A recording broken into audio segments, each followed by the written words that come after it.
wallahi ban ce ma baba yau wal in na ce ma baba yau in dunkule to amma ko akwai ban wallahi ban ce ma baba ya za a yi ka aura min yan banza wadda bata san mutuncin aure ba haba malu wallahi yarinyar nan ta ci amana ta a'a kyale na dayan gama zubata in ba taron nan ba yanzu a ce sahur lokacin sahur ya bata ta san sai karfe 7 sai rana ta gama hancewa da kaffan sola lalle ta kuskure gaskiya in dai haka nan dan haka wallahi ka san yadda zaka yi da ita dan ni babban ma bakin cikin abin da ya ƙara bata min bakin rai ka duba a gani gaba ɗaya Kevin Not yanzu kowa ya gangami kowa ana hudin sai injiniya Garba Haruna garkuwan Kabi wai amma ita da jinna hudai wai wa shi to in dai haka na in ma ka sako ta to ka tayo gidana ai yan banza sai ta rasa illa tana Garba Haruna ai mutum na wanda yake kowa shi aka magana yanzu gari ya karaɗe kowa ana faɗin Allah da ya shi kaɓo mana bawan Allah da he an sha kukanmu he hito mana sanata na Kevin Not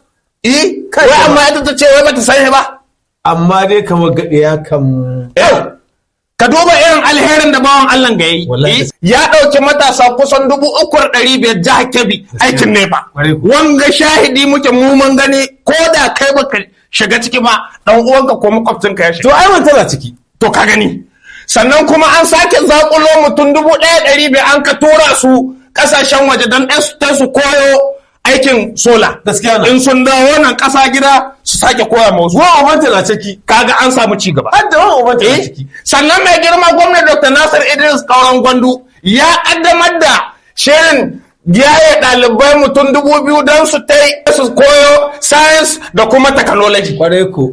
Ai bari in faɗa ma. Yanzu haka ni kane na. Ina ɗaya daga cikin waɗanda an kaddamar da wannan abin lokaci. Wallahi in muna kai gobe na ni da kai nan. Ban gama waɗan alherorin injiniya Garba Haruna garkuwan Kabi. Wallahi da gaskiya na. Kawai bawan Allah nan Allah ɗaya na yawan roha mai asiri kuma shi ka jin kantalaka. Ka dai duba ha gani to. Wanga bawan Allah irin kakkaɓen arzikin da shi kai ma mutane ba ho iya nan Kebbi ɗaya ba. Yayi a Zamfara, yayi a Kebbi, yayi a Sokoto, yayi a Kano, yayi a Katsina, yayi a Jigawa. Ka duba ha gani. To diba ha gani. Uwa uba Kaduna. Wato kenan gaskiya kamata a ce mu kama mu yi nazari. Mun same shi domin ya to ya tsaya mana takara ko wace iri ta. Wallahi ya cancanta. Haka shike.